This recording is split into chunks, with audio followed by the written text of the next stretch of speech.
Boa noite a todos.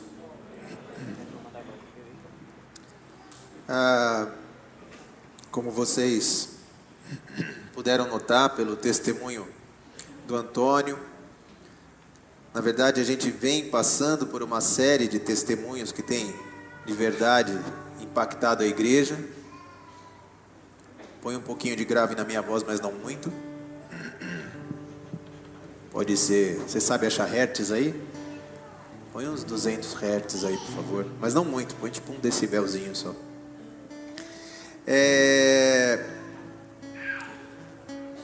Quem estava aqui na quinta-feira? Pois é. Muitos não estavam, né? Então muitos não sabem o que aconteceu. Houve um mover bastante inesperado, digamos assim, né? Dentro da nosso costume, né? O que nos faz ter certeza que foi algo que foi de verdade da parte de Deus. Tocou muita gente, tocou a mim, a muitas pessoas que estavam aqui. Houve diversas curas, né? Inclusive depois para esses que tiveram grandes experiências na quinta-feira, nós vamos também pedir, né? Que deem os seus testemunhos aqui, porque o testemunho edifica a igreja. E a palavra de hoje é a segunda parte da palavra de quinta. Só que como ela ficou um pouco extensa, e já é 7:30 da noite, eu não vou dar o resumo do que aconteceu na quinta-feira. Então da próxima vez você vem na quinta para saber o que aconteceu.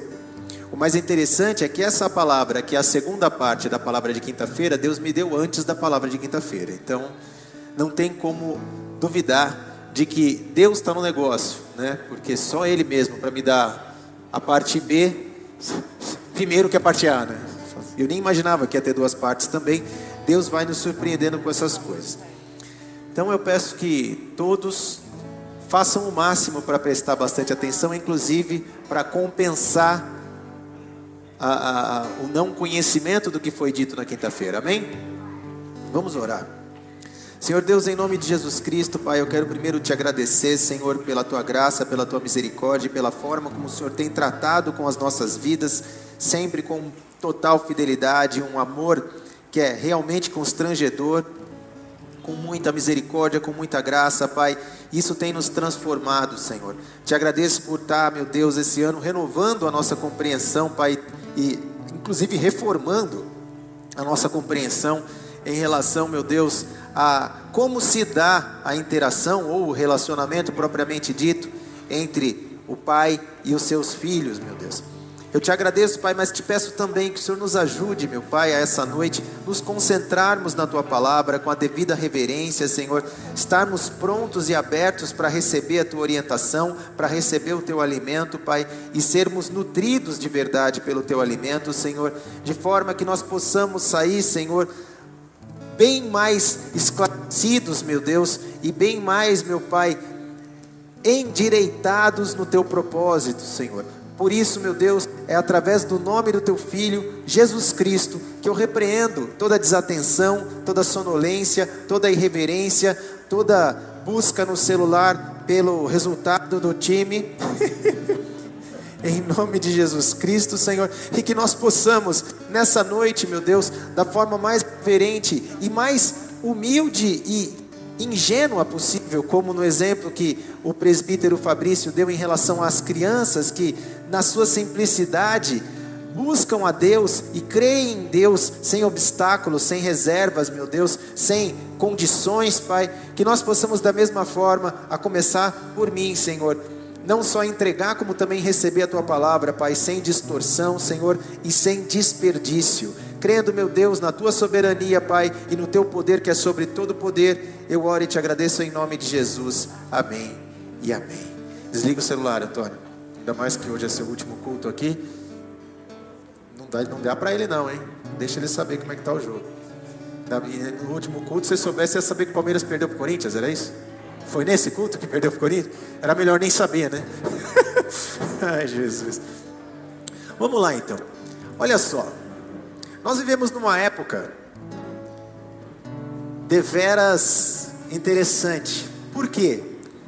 Na minha juventude, que quanto mais o tempo passa, mais distante fica na minha lembrança, hoje eu tenho 44 anos, Se eu quisesse saber alguma coisa, eu precisava pesquisar. E pesquisar não tinha a ver com você abrir o seu browser, seja o seu Safari, seja o seu Internet Explorer, seja o Chrome, seja o Opera, seja o que for, e digitar lá uma palavra e ver o que a internet te devolve. Não, você precisava se dar o trabalho de ir até o centro cultural, se dar o trabalho de ir até uma biblioteca, procurar a enciclopédia que tratasse daquele assunto, e isso dava bastante trabalho, e acrescento a isso o fato de que isso atacava bastante a rinite, porque livros normalmente contêm bastante poeira, bastante ácaro, em bibliotecas é assim.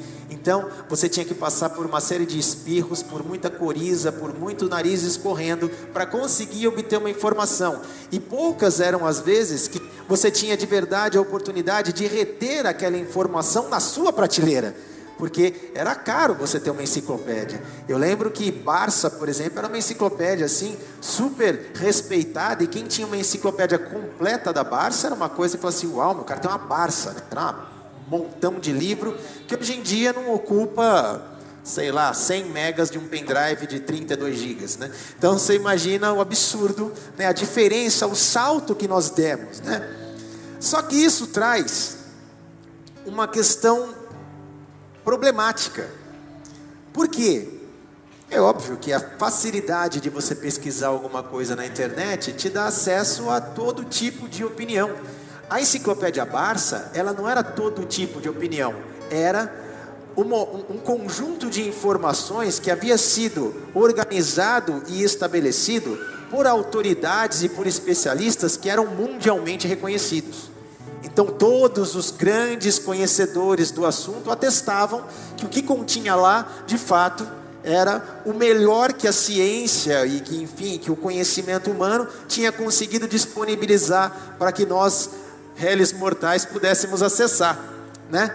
Agora, quando você entra numa Wikipedia, por exemplo, você pode ver que muitas vezes a informação ela é precedida pelo seguinte cabeçalho: esse conteúdo ainda não está em sua totalidade resolvido, não é 100% confiável a fonte, então você está aí exposto à sua própria sorte, se isso for verdade, se não for, enfim, né? Isso quando você está na Wikipedia. Agora, quando você digita uma pergunta, e aí, por exemplo, uma pergunta sobre o cristianismo, aí aparece um monte de site de apologética, e aí esses sites têm um monte de viés político, um monte de viés teológico, e aí você vai ler, vai ter todo tipo de informação diferente. Se você pegar, por exemplo, um site que seja da igreja adventista, você vai se deparar ali de imediato com a importância de guardar o sábado, por exemplo. Aí você vai falar: nossa, eu devo guardar o sábado, não devo, meu Deus do céu, e agora como é que eu faço? Enfim, não tem como, né, a gente ter certeza absoluta dentro de uma busca como essa, de que se a informação que nós estamos acessando, de fato procede, ou se ela procede, até que nível ela procede dentro de uma questão doutrinária, ou se ela é uma verdade concreta, absoluta, indiscutível. Vocês estão me entendendo, não, mais ou menos? Então tá bom. Então, por exemplo, você vai lá no Google e faz uma pergunta, aí você obtém uma resposta.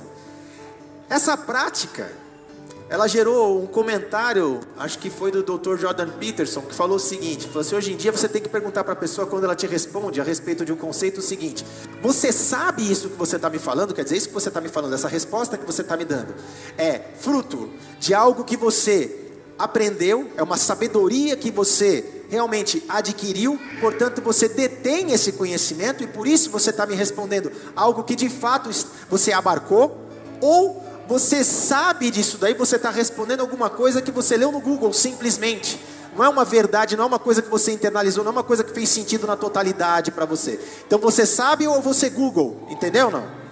Você sabe isso ou você Google isso, você está entendendo não?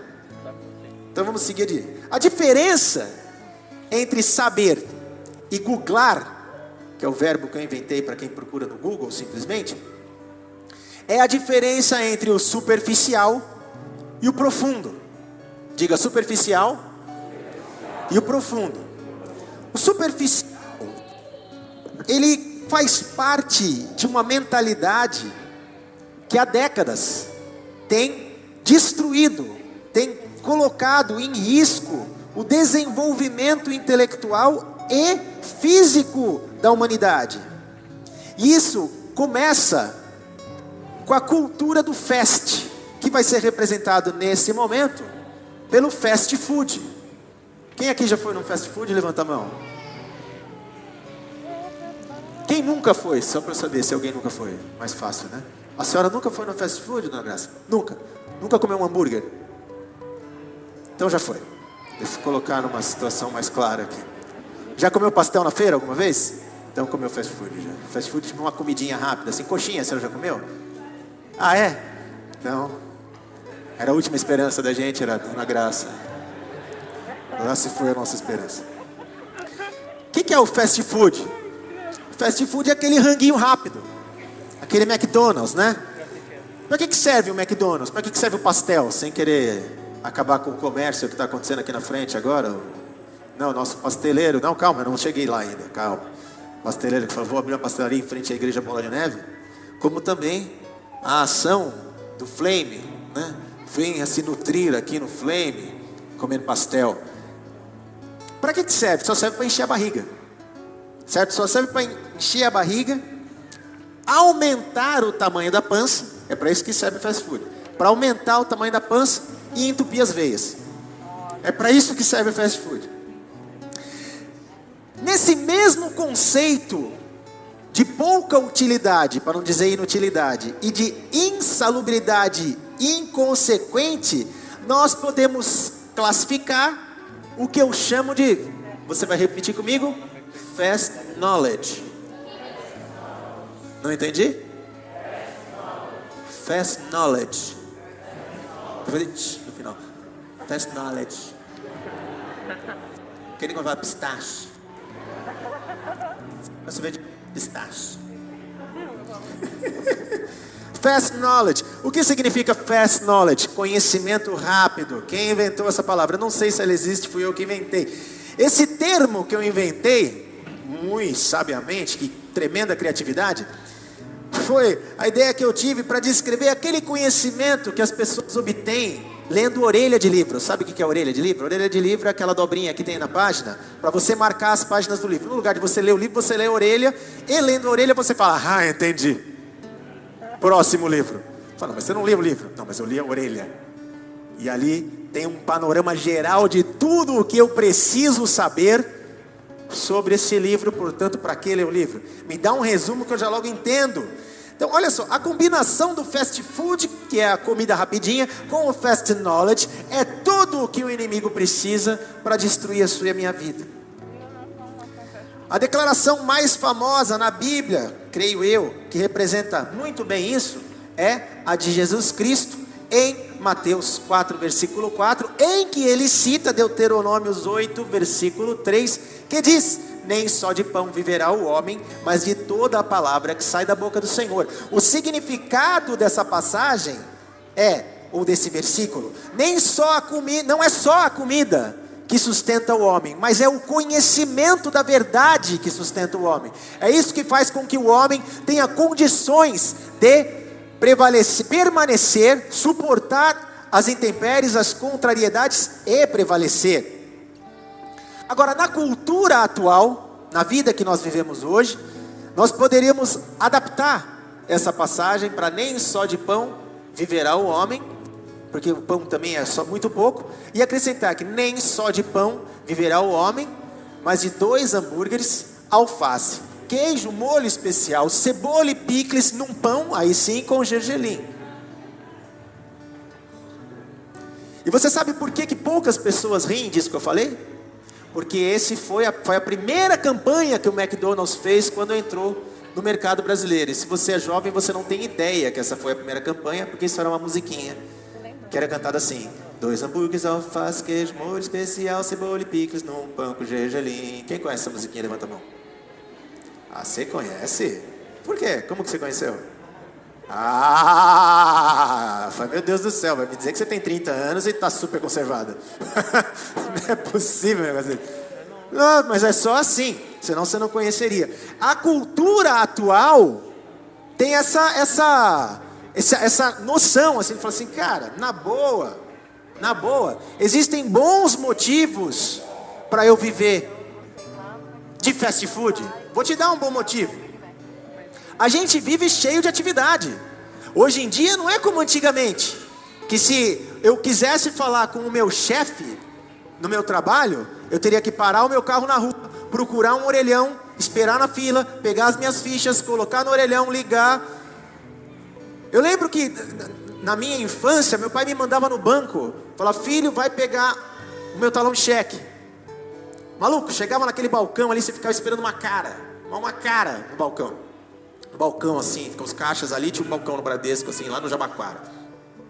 Aí chegava a minha vez: fala, pivete, vim pegar o cheque do meu pai. Qual é o nome dele? Laércio Pastrello. O cara ia lá num arquivo gigante, ficava mãe, ó, demorava uma vida, cara. Aí o cara voltava ao talão de cheque, você catava e voltava andando para casa lentamente, e esse era o tempo para você conseguir um talão de cheque, né? Você precisava fazer uma transferência bancária. Meu Deus do céu, hoje em dia você faz celular, né? Pá, já mostra o comprovante, fala: já paguei. O cara já olha e fala: pô, recebi mesmo. É tudo muito mais rápido. Então nessa velocidade você consegue se ocupar com muito mais coisas. Imagina que se você estava lá no Boqueirão, passando o seu final de semana, você acha que o teu chefe ia te achar como lá? Você ia estar torrando no sol lá, sendo comido pelos borrachudos. Seu chefe só vai poder reclamar com você na segunda-feira. Hoje não, teu chefe te manda um WhatsApp, fala: cadê você, maluco? Pô, tô aqui no Boqueirão, o problema é seu. Se vira, resolve essa fita aí agora. E você se vê, e você tem a possibilidade de resolver, porque aí você abre o seu computador, conecta via Wi-Fi com o seu telefone celular e pronto, você resolveu. E aquela planilha, tá aí? Pronto, resolvido, tudo muito mais rápido. Você se ocupa com tanta coisa por causa dessa rapidez que não dá tempo. Você não tem tempo ágil para ficar preparando um rango. Mas não dá, não vou parar para comer. O que eu faço? Eu passo rapidinho no fast food, como meu hamburguinho, como a minha coxinha, como meu pastel, seguro aquela onda do alimento e tá tudo certo. Por quê? Mais um bom motivo: comer bem dá muito trabalho, cara. Não dá trabalho, dá trabalho, não dá. Você tem que ir ao supermercado, você tem que comprar verduras, você tem que comprar legumes, você tem que comprar proteínas, você tem que comprar cereal e preparar. E muita gente não só não tem tempo, como também não gosta de fazer isso, porque dá trabalho.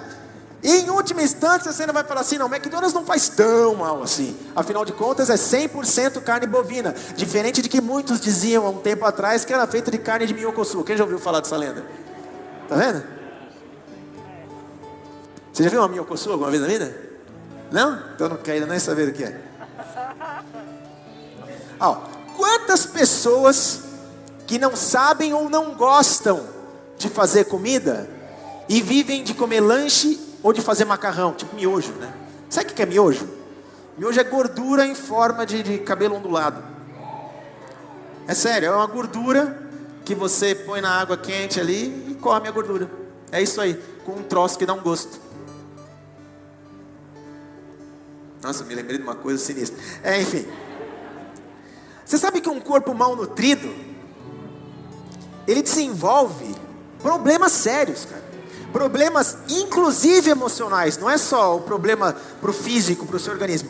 Inclusive emocionais. E a pessoa ela fica completamente suscetível à doença. Com o conhecimento, com a sabedoria, não é diferente. A gente acaba ficando emburrecido e preguiçoso, cara. E esse emburrecimento, essa preguiça, faz da gente pessoas que são facilmente manobráveis, facilmente questionáveis, facilmente, confundidas e perturbadas. Olha só o que está escrito nessa passagem que você vai abrir para ler comigo, Oséias 4, versículo 6. No final das contas, as consequências elas são tão ruins, ou até piores, do que você ter uma dieta que não seja saudável. Quando você não tem conhecimento profundo das coisas, não fica triste, meu filho. Por que você está assim? Quer vir no meu colo? Vem cá. O que você tem? Está muito triste? Vem cá um pouco. Você não quer, né? Por que você está assim? Será que você fez um cocô e ninguém está percebendo? Às vezes é isso, né? A criança está ali com a fralda cheia de cocô, falando: me troca. Fala: para de chorar, menino. Você fez cocô? Não. O que é? Você quer falar no microfone? Quer? Se o tio te der o microfone, você fala? Não, também? Você quer tocar bateria? Quer? Também não. Por que você está chorando? Você está com calor? Está com sede? Quer água? O tio traz água para você. Quer água? É água? Ou não? Fala pro tio. Você quer água? Não? Quer um beijo? Beijo num copo para dar. A água já não sei, seu pai vai ter que desembolsar uma grana. Posso dar um beijinho em você? Aqui assim? Não é uma boa ideia, né? Beijo queima o filme? Tudo bem, fica tranquilo então. Você não quis responder também, eu perguntei se era água, hein? Oséias 4, versículo 6. Presta atenção.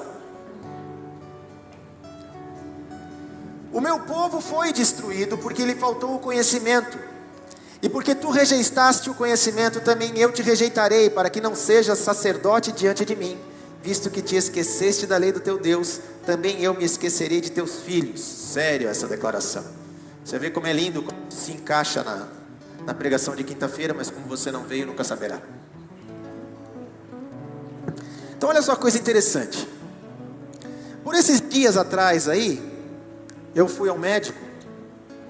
E esperando na recepção do médico, eu fui agraciado com a oportunidade de assistir a Rede Globo, coisa que eu não fazia há mais ou menos uns 10 anos. Nunca mais vi nada da Rede Globo, fantástico, nada. E aí era o programa da Patrícia Poeta, que eu não sei qual é o nome. E estava um rapaz bem gordinho no programa. E aí eu falei, bom, quase não dá para dizer que melhor ver isso do que ser cego, melhor ouvir isso do que ser surdo. Quase não dá para dizer. Mas eu falei, bom, estou aqui, não vou ter como evitar, não vou virar para a mulher e falar, dá para você desligar essa desgraça aqui, porque meu ouvido não é pinico? Eu falei, vamos ver, né, o que você está falando hoje em dia no programa da Patrícia Poeta, será que é poesia, alguma coisa assim? Aí o cara falou assim, não, então é por isso que nós estamos fazendo uma campanha contra a gordofobia. Eu falei, gordofobia, hein? Vamos dar mais atenção para isso. Porque assim, a pessoa que está, digamos assim, acima do peso, tem que sofrer todo um preconceito e tudo mais, se sente excluída e tudo. É a mesmíssima conversa, igualzinha, a respeito de todas as outras, não sei o que lá, fobia, que se ouve falar por aí. E aí, ela se sente excluída, não participada, se sente bulimizada, se sente tarará, tarará, isso não é justo, isso não é certo, parará. Por isso a gente faz uma campanha para que a pessoa se aceite como ela é, e para que ela seja feliz como ela é, e que ela entenda que o corpo dela é bonito, assim como o da Gisele Bündchen, como de não sei o quê, e que como é que se fala? Essa ditadura da beleza e da magreza e tudo mais, não tem benefício algum, e ponto final. Aí, como eu sabia que nos Estados Unidos já existe esse movimento há muito tempo, que chama Fat Pride, que significa orgulho gordo, eu fui pesquisar, e saibam disso, eu não estou falando sobre isso porque eu sou raquítico, né? Tipo, morram de inveja porque eu sou magro pra caramba, posso comer à vontade e eu não engordo. Não é isso, eu nem queria estar magro do jeito que eu estou, para te falar a verdade, eu gostaria mesmo de estar tipo uns 15 quilos menos magro, mas não consigo. Então é assim, casa de ferreiro, espeta de pau, né? Quando você quer engordar, você emagrece. Quando você quer emagrecer, você engorda. E por aí vai. Mas olha só. Fat Pride tem toda uma campanha, né? As moças, até bem obesas assim, tiram foto de biquíni e tudo mais. E tipo, a sensualidade da gordura e tal. E é tipo, vamos desmistificar essa ideia. Por trás disso daí, assim, eles não gostam. E inclusive não toleram, veem com maus olhos, se uma pesquisa da medicina aponta que a obesidade traz junto com ela perigo de câncer. Não, porque como é que você vai falar um negócio desse? Você vai falar que a obesidade... Então assim, chega ao ponto da insanidade de falar, não, como é que você vai dizer que a obesidade pode gerar câncer? Isso é um absurdo. Assim, como que é um absurdo? As pessoas que são obesas têm 90% mais chance de ter infarto, 90% mais chance de adquirir diabetes, 90% mais chance de não sei o quê. Não, mas ao falar isso, você está constrangendo um grupo de pessoas, e o constrangimento que isso pode gerar para alguém se torna mais importante que o perigo que aquilo gera para a saúde da pessoa. Agora, por que será que a gente está orbitando em torno desses conceitos de inclusão de forma cada vez mais insana? Por que será que as pessoas estão cada vez mais abraçando tão amplamente conceitos que são absurdamente incoerentes? Absurdamente incoerentes e contraditórios. A resposta para isso é fast knowledge. É o conhecimento rápido. É a comida rápida e fácil para o intelecto. Aquela coisa que não te estimula a pensar.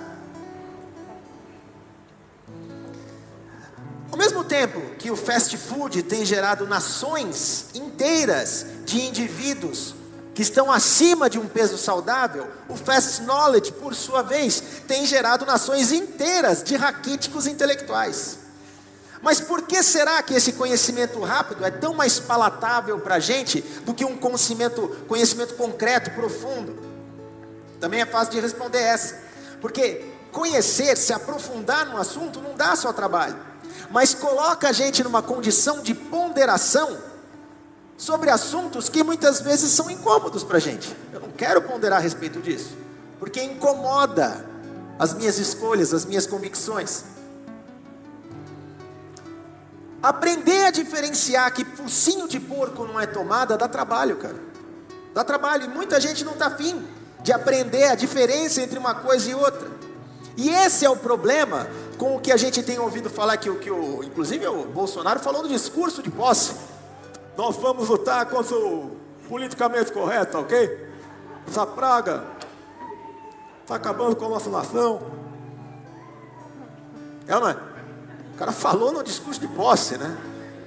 O que é o politicamente correto? O politicamente correto é o seguinte: vamos evitar assuntos que constranjam grupos que são denominados minorias. Vamos evitar esses assuntos, porque constrange essa galera. Então, com o objetivo de não constranger, a gente não fala a respeito, porque fere, tem uma série de complicações por trás disso. E outra coisa, não adianta a gente tratar certos assuntos como se fossem verdade absoluta, porque não existe esse negócio de verdade absoluta. Cada um pensa de um jeito, nós precisamos respeitar essa diversidade de ideias. Então assim, para respeitar a diversidade de ideias, a gente precisa ir abrindo concessões,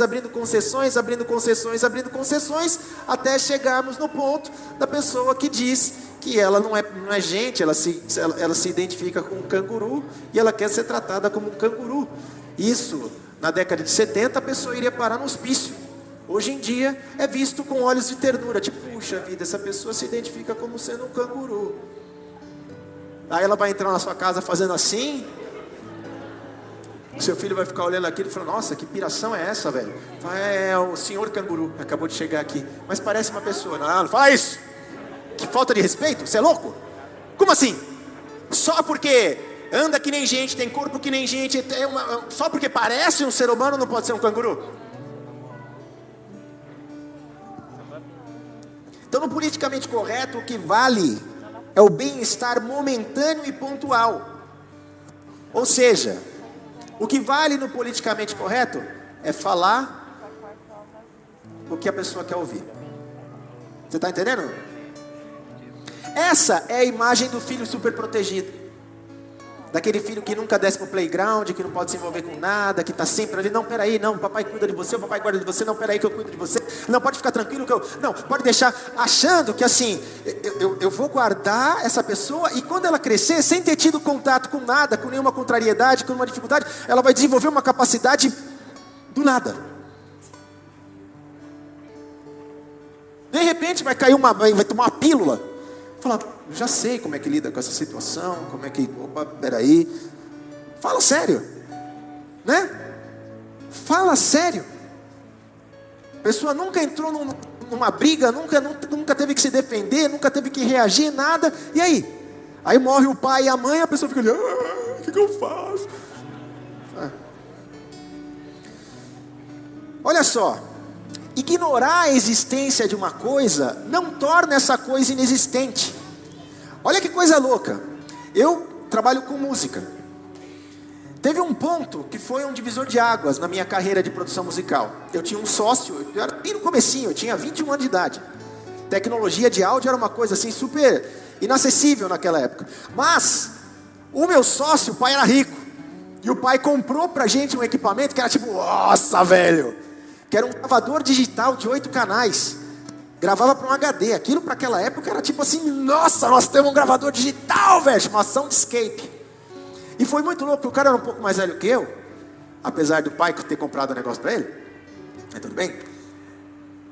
Deixa eu fazer um adendo só para vocês falarem: nossa, o pastor está se gambando. Inclusive esse cara que foi meu sócio foi o cara que produziu o primeiro disco do Racionais MCs, hein? Aê. Grande coisa, né? Não tive envolvimento nenhum com isso. Mas enfim, ele que fez Pânico na Zona Sul, Mulheres Vulgares, essa parada toda. Foi ele que produziu. O cara é mais branco que a neve, cara. Não é louco isso, né? Os mano voltam, o cara é uma portuga branquelo. Marcelo Tio da Mônio, cara, o nome do cara. O cara fazia scratch até com a poupança, vai falar outro nome. Sério, o cara fazia scratch até com as nádegas. O cara era terrível, velho. Você viu o cara discotecando, era um negócio sinistro. Era um negócio assim, back to back pra ele, era um negócio que ele fazia até com pneumonia. O cara manjava. Beleza. Aí, ele virou pra mim e falou assim, nossa, cara, vamos ligar esse troço aqui, porque vai ser muito louco e tudo mais. Não. Tirou da caixa um manual desse tamanho, falou assim, leia o manual primeiro. Eu falei, pô, velho, mas tá em inglês. Ele falou, se vira. Foi muito louco isso. Eu falei, quer saber, eu vou ler essa bagaça. E eu peguei o dicionário, coloquei do meu lado, fumava um baseado, lia, traduzia. Eu falei, o que foi que eu li mesmo? Traduzia. Beleza, eu só fui ligar o equipamento depois que eu li o manual inteiro. Foi que nem mágica, cara. Quando eu liguei, aquela bagaça fez assim, ó. Falei, cara, eu sei fazer tudo que esse negócio faz, cara. Eu sabia cada comando, cada detalhe. Por quê? Só porque eu li o manual. Mais nada. Eu sabia tudo. Podia virar especialista do produto. Existem muitos livros na humanidade para proporcionar conhecimento, mas só um ensina a verdade sobre nós, sobre o mundo e o mais importante, sobre aquele que criou tudo isso, que é Deus. Esse livro é a Bíblia. A Bíblia é um livro politicamente incorreto, que ele trata de situações extremamente desconfortáveis para a nossa sociedade. Agora, o problema com o politicamente correto não é um problema atual, não é uma questão do nosso tempo, sempre existiu.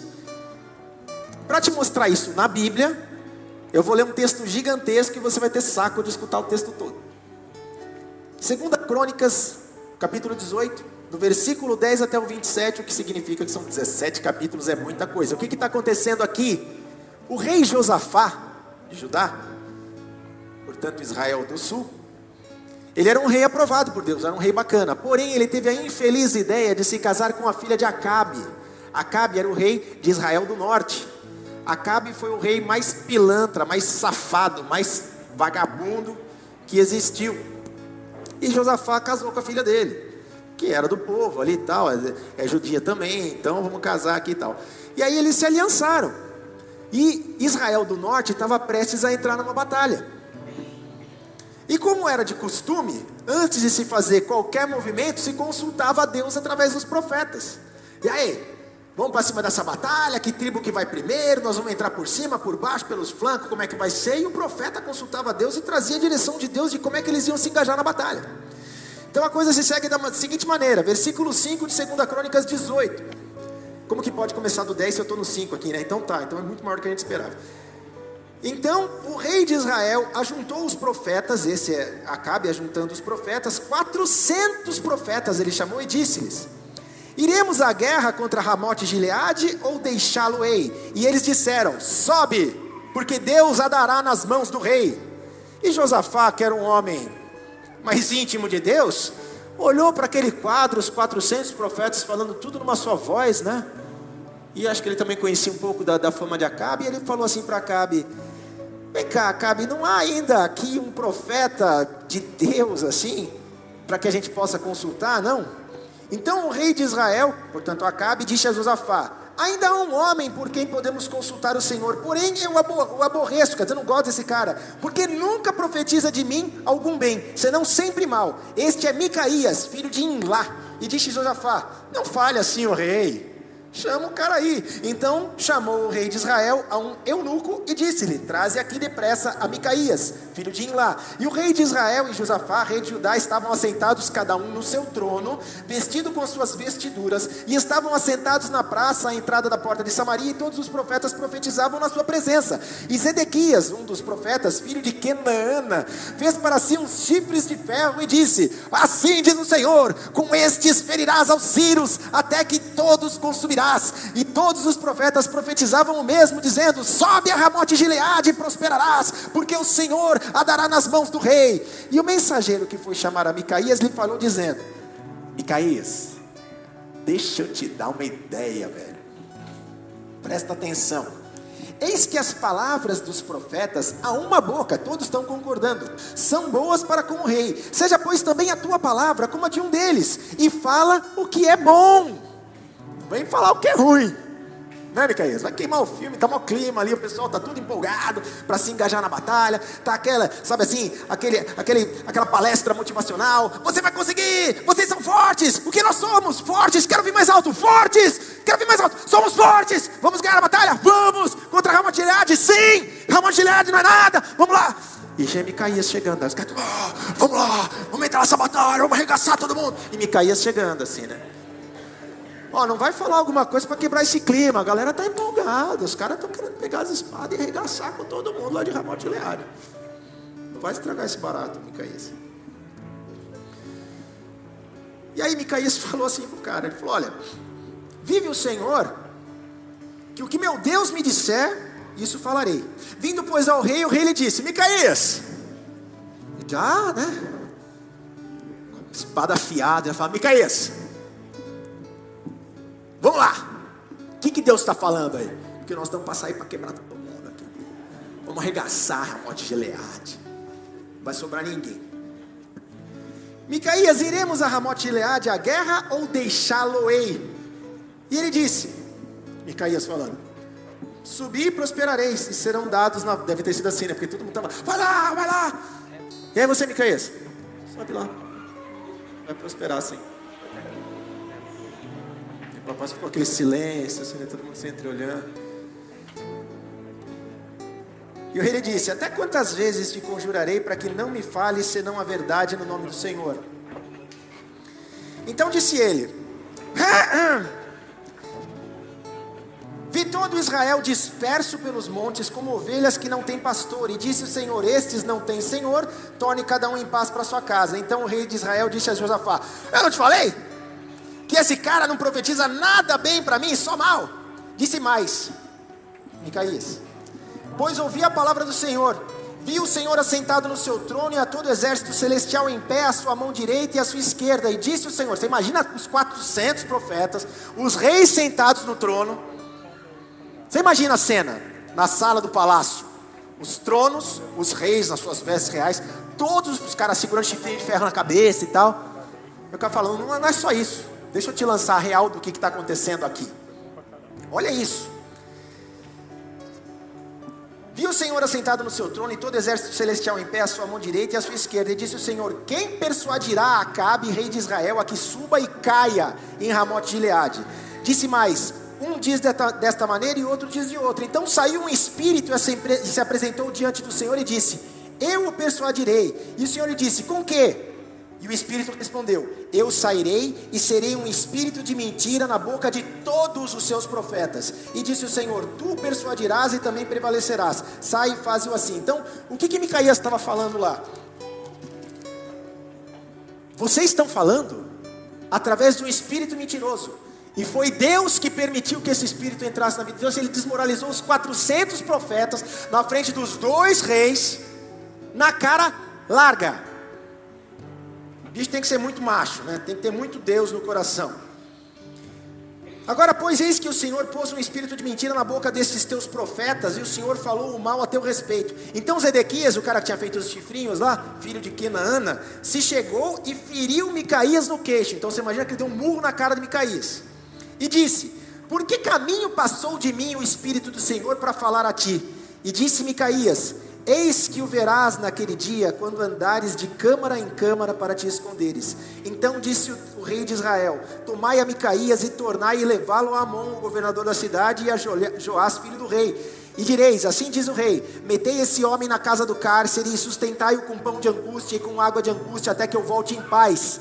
E Micaías, sendo levado preso para ficar passando uma situação miserável, ele ainda falou: se é que você vai tornar em paz, vamos ver se você vai tornar em paz. E foi levado embora. Olha só, a pregação vai começar agora, presta atenção. a nossa vida é uma batalha.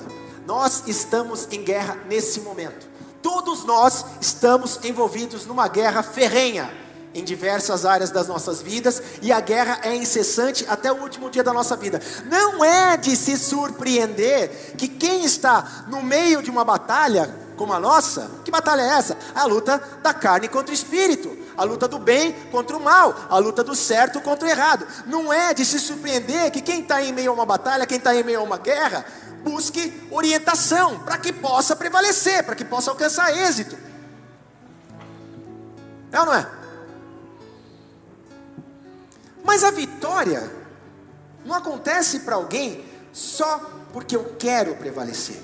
Não é assim que Deus dá a vitória para alguém. Percebe uma coisa, Acabe, ele não queria saber se Deus estava realmente no negócio. O que ele queria era prevalecer na batalha. O que ele queria era vencer aquela guerra. Ele não queria orientação, mas ele queria que as suas convicções, as suas vontades fossem confirmadas. Em outras palavras, ele queria que falassem aquilo que ele estava com vontade de ouvir. Ele não estava interessado na verdade, ele estava interessado em incentivo, tapinha nas costas, afago na cabeça. Agora, esse tipo de feedback, esse tipo de retorno não torna ninguém vitorioso, mas sim um alienado, perigosamente alienado, alienado da verdade. Então você quer uma coisa mais politicamente correta do que encorajar um rei que está prestes a sair à batalha, de que ele vai ser vitorioso na batalha? Dá para ser mais politicamente correto que isso? Falar assim, pô, incentiva o cara, velho. Não vai colocar ele para baixo. Como é que o cara vai entrar na guerra achando assim, nossa, pode ser que a gente perca? Aí já está meio perdido a guerra. Fala para o cara que ele vai vencer, você vai ver como ele vai vencer. Qual que é a posição de Micaías? Falou, não é a vontade de vencer que leva alguém a vencer. Porque a vontade de vencer ou de prevalecer, que é mais apropriada nesse contexto, ela está muito mais no viés da obstinação do que no viés da fé. E não é assim que a fé funciona. A fé não move uma pena se não for fruto do conhecimento e da aplicação da palavra de Deus. A fé é um aplicativo que só funciona dentro do sistema operacional de Deus. Fora dele ela não funciona. E a base do sistema operacional de Deus é a verdade. Se não está alinhado com a verdade, se não está dentro da realidade, do conjunto de coisas que o próprio Deus estabeleceu, não tem como funcionar. E rejeitar a verdade não faz com que a verdade se torne mentira. Quem está com calor, levanta a mão. Esquentou mais ou foi eu que me mexi demais? Senhor, em nome de Jesus, Pai, eu quero humildemente aqui te pedir, Pai, a gente não tem ventilador, a gente não tem ar-condicionado, eu tenho certeza que tem pessoas que se reúnem em situações bem menos privilegiadas que a nossa, Deus, mas eu sei pela Tua palavra, Deus, que o Senhor, de uma forma graciosa, proporcionou sombra ao Teu profeta Jonas, que por sinal estava sendo extremamente teimoso naquela ocasião.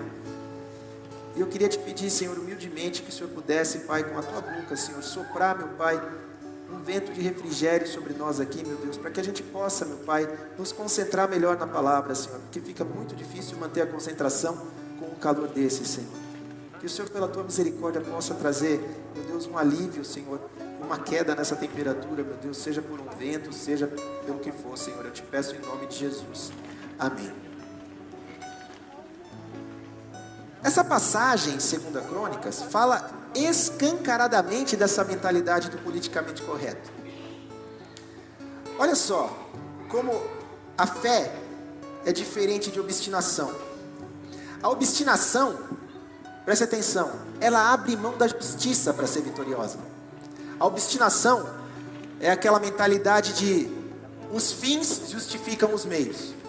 Então, para que eu possa vencer, se for preciso dar um pelezinho aqui, contar uma mentira ali, fazer uma negociata ali, armar um esquema lá, tudo bem, Deus entende, não é fácil vencer nesse mundo, mas o meu propósito lá no final é honrar a Deus, é dizimar, ofertar na igreja, é, sabe, proporcionar um bem para minha família, é ajudar minha mãe que está passando dificuldade, é colocar comida na mesa. Então Deus vai me honrar, que nem aqueles caras lá que oraram antes de repartir uma propina lá, né? Senhor Deus, eis aqui esse dinheiro de propina, Pai, nós colocamos diante do Senhor todos esses valores aqui, Pai, para que o Senhor possa abençoar. Foi difícil, nós tivemos que fazer uma série de esquemas, mentir para muita gente, foi toda uma movimentação que nós fizemos, mas graças ao Teu santo e precioso nome, estamos aqui agora com todo esse dinheiro para ser repartido entre nós, que esse dinheiro possa abençoar cada um de nós, os nossos familiares. Tu tá de brincadeira comigo, né? E você vê que Deus é misericordioso, porque se eu fosse Deus naquele momento, os caras estavam ferrados. Eu ia mandar um enxame de vespa ali, e os caras iam morrer bem devagarzinho, sendo picado até ter choque anafilático, sabe assim? Então Tiago 4, a partir do versículo 1, diz o seguinte: de onde vêm as guerras e pelejas entre vós, já levando em consideração o fato de que nós estamos em guerra? Porventura não vem disto a saber dos vossos deleites, dos vossos desejos, das vossas vontades, que nos vossos membros guerreiam? Cobiçais e nada tendes, sois invejosos e cobiçosos e nada podeis alcançar. Combateis e guerreais e nada tendes, porque não pedis. Pedis e não recebeis, porque pedis mal, para o gastardes em vossos deleites. É constrangedor ver como Deus não nega a verdade nunca. Ele nunca vai negar a verdade. Você vê só, mesmo sabendo que Acabe não acataria a direção de Deus, mesmo sabendo que Acabe não queria escutar a direção de Deus, a verdade foi dita.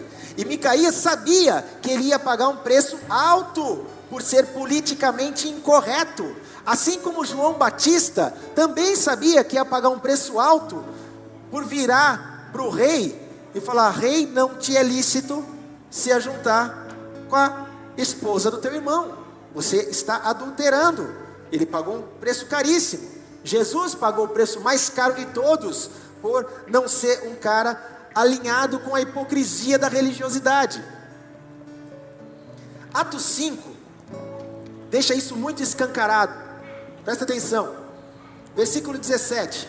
O que estava acontecendo aqui? A igreja primitiva, o início da igreja estava cada vez mais exuberante, estava cada vez mais perceptível. A igreja estava cada vez mais próspera.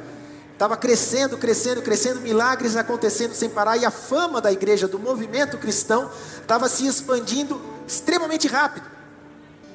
Então no versículo 17 do capítulo 5 de Atos: e levantando-se o sumo sacerdote e todos os que estavam com ele, e eram eles da seita dos saduceus, encheram-se de inveja, e lançaram mão dos apóstolos, e os puseram na prisão pública. Mas de noite, um anjo do Senhor abriu as portas da prisão, e tirando-os para fora, disse: olha que coisa louca isso aqui. A gente lê isso aqui muitas vezes e fala: tudo bem, um anjo apareceu lá. Você imagina um negócio desse? Você está preso num lugar que não tem como sair, aí vem um anjo, aparece na prisão. Vamos aí, galera, pode sair. Nossa, um anjo. Aí você sai, os guardas não vê você saindo, não vê o anjo, não vê a porta abrir, não vê nada. Aí os caras saem, olha só. Aí o anjo orienta: ide e apresentai-vos no templo, e dizei ao povo todas as palavras desta vida. Quer dizer, continuem pregando o evangelho. E ouvindo eles isto, entraram de manhã cedo no templo e ensinavam. Chegando porém o sumo sacerdote e os que estavam com ele, convocaram o conselho e a todos os anciãos dos filhos de Israel, e enviaram servidores ao cárcere para que de lá os trouxessem. Quer dizer, os cabeções, né, os principais, os sumos sacerdotes, achando que eles ainda estavam presos, falaram assim: vão até lá na prisão e traz os apóstolos aqui para conversar comigo.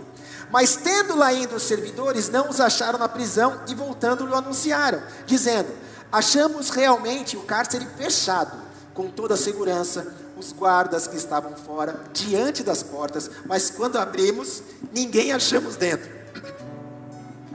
Tipo, vocês não viram ninguém sair daqui? Não, nós estamos aqui o tempo todo, guardando as portas. Mas ninguém fica abismado com esse fato. Os caras falam assim: maluco, como é que os caras saíram, velho? Não dá nem um pinguinho de curiosidade de falar: será que não tem um mistério por trás disso? Então o capitão do templo e os principais do sacerdote, ouvindo essas palavras, estavam perplexos acerca deles e do que viria a ser aquilo. E chegando um, anunciou-lhes dizendo: eis que os homens que estavam presos estão no templo e ensinam o povo. Então foi o capitão com os servidores e os trouxe, não com violência, porque já estavam com medo de serem politicamente incorretos, e trazendo-os apresentaram ao conselho e ao sumo sacerdote, que os interrogou perguntando: não vos admoestamos, que a gente não foi categórico e expressos para que vocês não ensinassem em nome de Jesus? E eis que enchestes Jerusalém dessa vossa doutrina e quereis lançar sobre nós o sangue desse homem. Resumindo, a gente não falou para vocês pararem de pregar desse cara? Parar de falar dessa Bíblia, dessa palavra aí? E vocês insistem em continuar falando? O que a gente precisa fazer? Olha a resposta de Pedro. Mais importa obedecer a Deus do que aos homens. O Deus de nossos pais ressuscitou a Jesus, ao qual vós matastes, suspendendo-o no madeiro. Deus com a sua destra o elevou a príncipe e salvador para dar a Israel o arrependimento e remissão dos pecados. E nós somos testemunhas acerca desta palavra. Nós e também o Espírito Santo que Deus deu àqueles que lhe obedecem. Então você imagina a cena. Os sacerdotes estão falando para ele: a gente não falou para você parar de falar de Jesus? A resposta dos caras é: importa obedecer a Deus, e eu vou falar de Jesus para você. Vocês são culpados da morte dele, vocês o mataram, vocês o suspenderam numa cruz, mas ele foi ressurreto, ele vive e nós somos testemunhas. E é isso que eu tenho para dizer.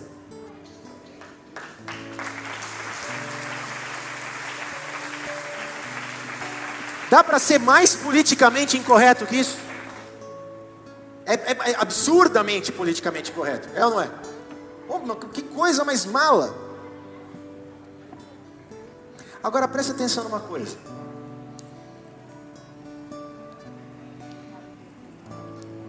Eu estava assistindo uma vez um vídeo de um apologista que eu considero demais. Ele é um indiano que se formou na Inglaterra, em Oxford, em Cambridge. O cara é um crânio. O nome dele é Ravi Zacharias. E ele tem esse lance de, ele prega e no final da pregação ele abre para perguntas. E vem quem quiser perguntar o que for. E numa das suas apresentações, tinha uma equipe de televisão. Os caras falaram: a gente quer filmar um trechinho da sua apresentação, será que a gente poderia? Só que vai ser pouco, a gente vai ficar 5 minutos e já vai logo embora.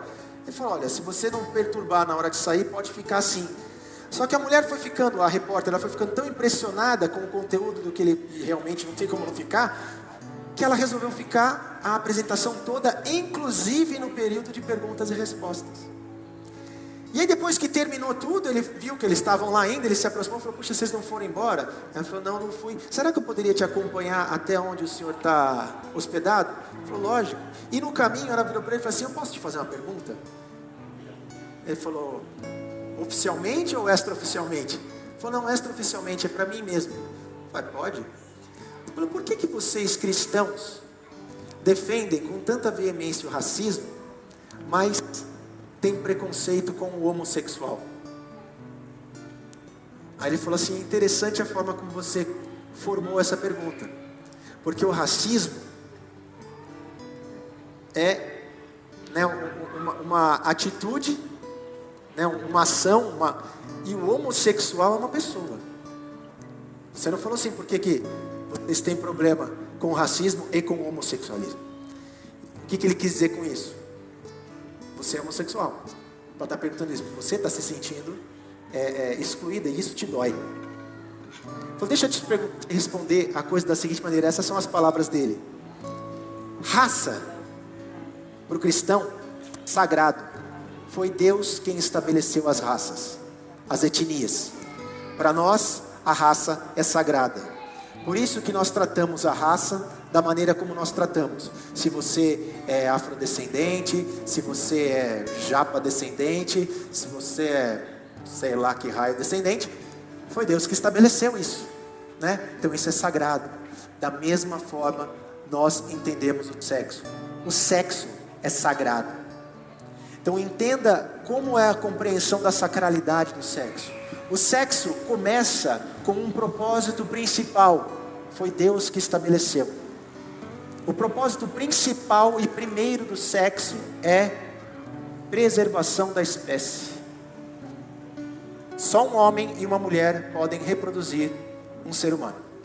Esse é o propósito inicial do sexo.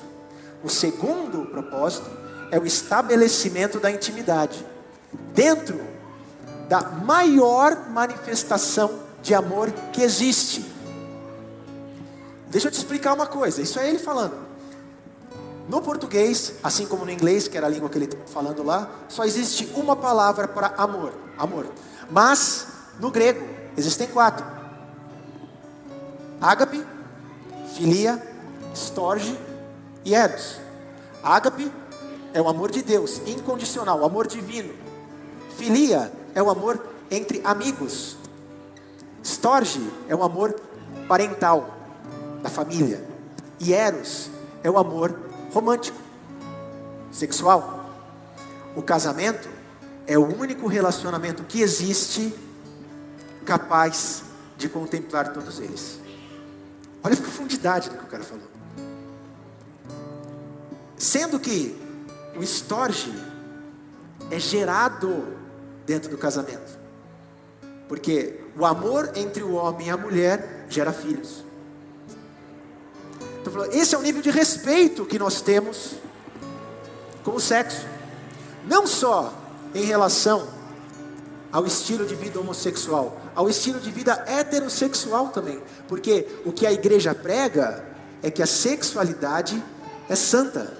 Ela não deve ser banalizada. Não é algo que você faz fora do casamento. Não é algo que você, 2 jovens, porque eu falo assim, não, mas e um casal de homossexuais que são fiéis um ao outro e vão viver só eles 2 juntos, e eles querem se casar e eles querem viver pro resto da vida juntos e tudo. Assim, irmão, não é diferente de um casal de namorados que também são fiéis um ao outro, e eles querem estar juntos e tudo mais, e querem ter sexo. Então, assim, olha, se o teu propósito de relacionamento não contempla esses 4 amores,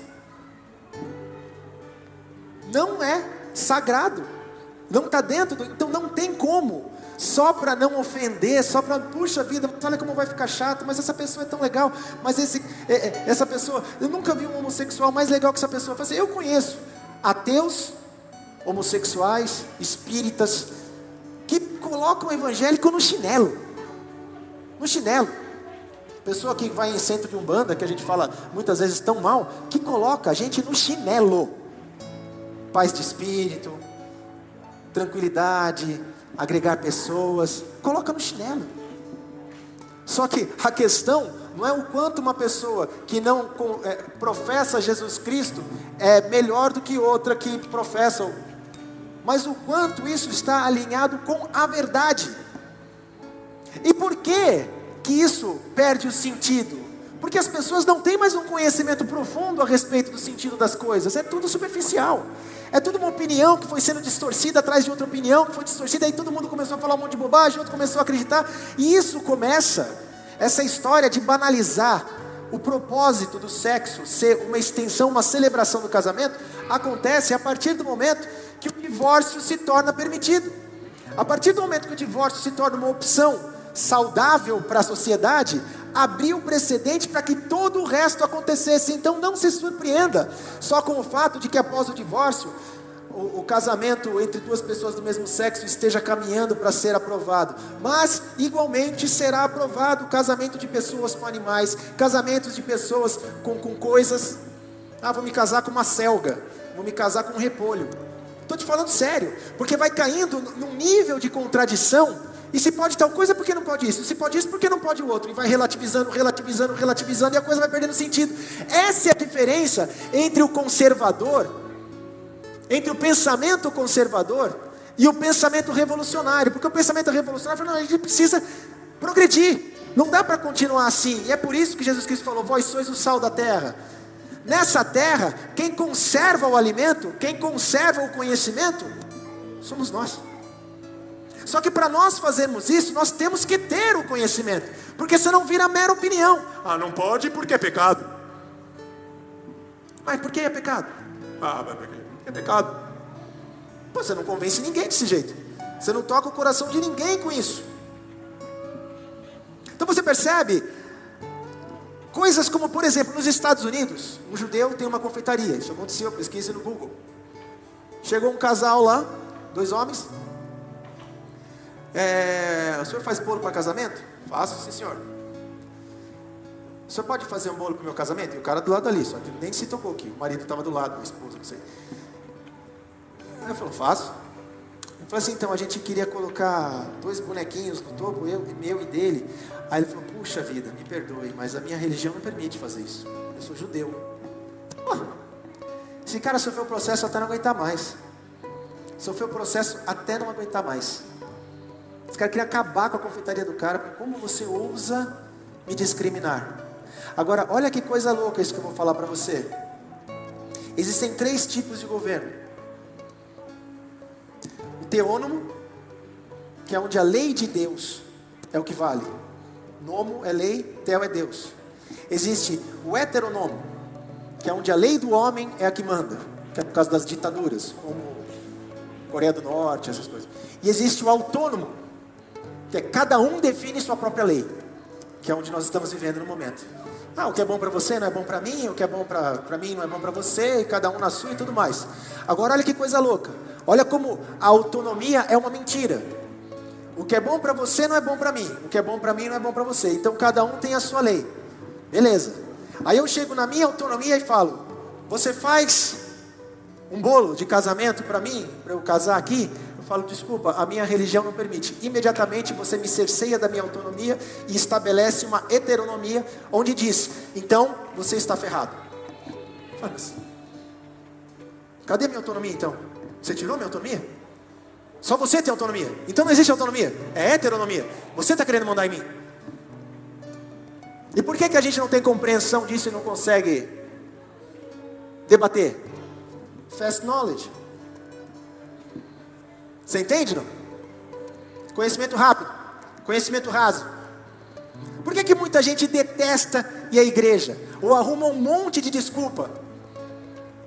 No dia do culto, puxa vida, bem hoje, cara, tem um evento para eu ir.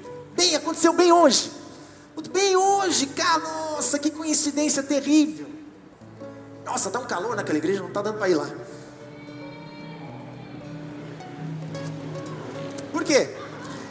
Porque quando a palavra de Deus é exposta, o nosso estilo de vida é confrontado.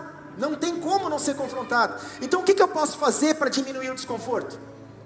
Eu deixo de vir na igreja? Eu classifico a Bíblia como um livro de mitologia e fantasia? Falar, essa Bíblia aí, você acha que é bobagem? Vou à igreja, mas vou só para estar socialmente? Eu frequento a igreja, vou à padaria também, faço supermercado, tenho todas essas atividades sociais na minha vida. Vou ao clube, minha vida é completa. Ou eu vou para a igreja para meditar nos ensinos e procurar absorvê-los? Presta atenção. A gente, por comer tanto lixo intelectual, a gente vai ficando incapaz de absorver alimento sólido, incapaz de lidar com questões profundas, porque gera uma histeria tão grande no nosso interior, a gente fica tão ansioso, fala, não quero nem saber disso, imagina, eu vou ter que abrir mão disso, abrir mão daquilo, eu vou ter que repensar, eu nunca vou me achar, a vida vai ser, que coisa horrorosa, e simplesmente não dá a possibilidade. Olha que coisa incrível, no lugar de eu procurar buscar a presença de Deus, para ver minha vida através da vontade de Deus, eu fico tentando me esconder de Deus, para tentar de alguma forma, encontrar um jeito de, caso Deus exista, Ele não me impeça de viver através da minha mera vontade, que é simplesmente a consequência de um monte de confusões que aconteceram na minha vida, porque todos nós temos vidas confusas.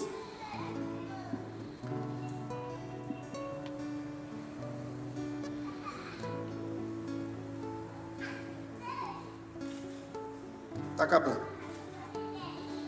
Olha só a diferença entre um pai super protetor, que fica guardando o filho a todo custo, de passar por dificuldades, de passar por lutas, e de um pai de verdade. Hebreus 12, versículo 5. E já vos esquecestes da exortação que argumenta convosco como filhos? Filho meu, não desprezes a correção do Senhor, e não desmaies quando por eles fores repreendido, porque o Senhor corrige o que ama e açoita qualquer que recebe por filho. Se suportais a correção, Deus vos trata como filhos, porque que filho há a quem o pai não corrija? Mas se estáis sem disciplina, da qual todos são feitos participantes, sois então bastardos e não filhos. O que a gente aprendeu a repudiar nessa vida é, na verdade, a mais verdadeira manifestação de amor. Toda vez que esse tipo de confronto acontece na nossa vida, é Deus acessando os nossos corações e dizendo: escute a verdade, ela vai te libertar, ela vai trazer saúde para a sua vida. Ai, mas é muito difícil, eu não quero lidar com isso, meu Deus, eu prefiro fast food, eu prefiro fast knowledge. Mas se nós não procurarmos ser saudável no corpo, na alma e no espírito, essa guerra que a gente está vivendo, a gente vai perder. A gente vai perder. Saco vazio não para em pé. E cabeça vazia é a oficina de Satanás, cara. Se você não tem substância, você está vagando pelo mundo. Eu vou dar mais um exemplo. Esses dias eu vi aquele rapaz, o Caio Coppola, discutindo um assunto. Ele participa de um programa. Ele é uma aberração no programa, porque é que todo mundo é de esquerda e só ele é conservador. E veio a questão de que a palavra mulato é politicamente incorreto. Você chamar uma pessoa que é mestiça, de negro com branco, de africano com europeu, é politicamente incorreto. Por quê? Porque mulato vem da palavra mula. Então é chamar a pessoa que é mestiça de africano com europeu de mula. E aí ele falou assim, olha, você está falando uma meia verdade, porque na verdade, mula vem do grego mulos, que significa híbrido. Então a mula é a mistura de cavalo com jumento. Sai um híbrido, um mestiço. Então a origem da palavra, no grego, não existia politicamente correto quando essa palavra foi criada.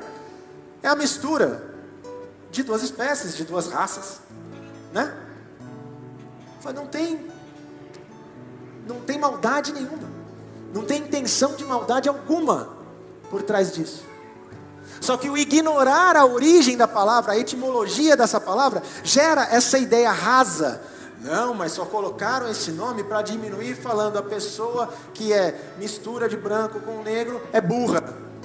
Porque a mula vem do jumento, porque o jumento é burro, porque o burro fala, nossa, você deu toda essa volta, ao invés de pegar a etimologia da palavra e ver que na verdade quer dizer híbrido, e não tem maldade nenhuma nisso. Fala, nossa, era só isso? Fala, pois é. Aí você vê como você faz papel de burro por não saber. No final das contas. Por quê? Conhecimento raso, mentalidade pequena. Vai estudar, cara, vai aprender. Vai aprender. Você vai pagar para ver? Vai pagar para ver? Porque eu vou te falar, Deus te deu a possibilidade de escolha. Você escolhe o que você quiser na sua vida. Se você quiser sair, ir para casa agora, passar na boca, comprar uma arma ilegal, entrar na sua casa e dar um tiro na sua cabeça, pode até ser que Deus mande um anjo para te impedir, mas pode ser que não. E pode ser que você seja bem sucedido e morra. Se isso acontecer, você não tem como impedir a consequência. Você não tem como impedir a consequência. Você pode sair daqui, pegar seu carro e sair andando que nem um louco na avenida, como se não houvesse amanhã. Acelerar. Você pode. Você é livre para fazer isso. Só que a consequência que isso pode ter, você não tem como impedir. Você pode, no inverno, tomar um banho super quente, super hiper quente, e sair pelado no quintal da sua casa e ficar dançando axé. Ninguém vai te impedir de fazer isso. Só que você não tem como impedir a consequência, cara. Pegar uma pneumonia quádrupla e morrer gasgado com catarro. Você pode fazer o que você quiser da sua vida. Você só não pode escolher qual é a consequência do que você escolheu. Então, pense, Deus não tem nada a perder. E ainda assim Ele se importa com você. E você? Você não tem nada a perder?